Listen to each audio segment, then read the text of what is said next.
Hey guys, what up? It's Apex. Today I wanted to talk about a subject I've been thinking about for a while, and now that, let's just say, some companies like G&G, shout out to US Airsoft. I looked on his face. Scott's actually over there at SHOT Show right now showing off some cool things. And he happened to show G&G's new, weird Japanese rifle or battle rifle or whatever with a remote control. The remote control is basically, from what I can tell and from the description he was giving, is basically a remote control that controls rate of fire, all this other stuff. Trying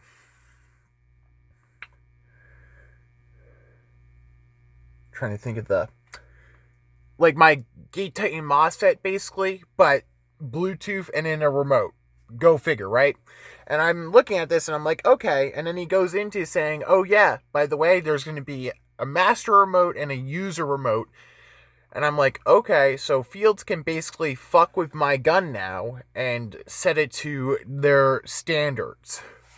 And I'm like thinking, okay, so someone can mess with my gun from like a room or whatever. And I know it's for safety, and I'm like, okay, cool.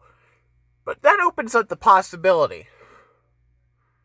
If we're doing this for real, we could honestly just, if we really wanted to, have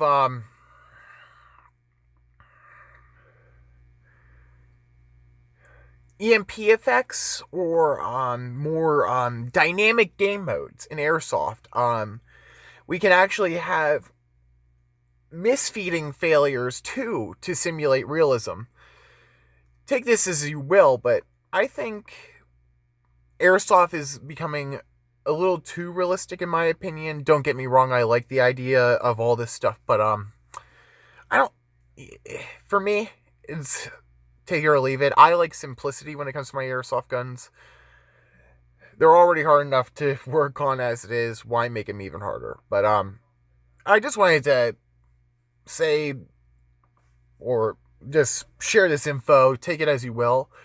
But Airsoft is becoming really, really crazy, especially with real steel manufacturers as well, releasing newer guns. Like usually back in the day, it took like what 10 years or so to get a real like functioning gun out onto the market. Now it's only taking what like 1 to 2 years R&D, and we're getting all these cool guns coming out. Like ASG too is on point. Like they're B&T just released their like one full auto pistol that had the back part attached to it where you could put a hollow on it, and it had the flip out stock, for law enforcement or whatever.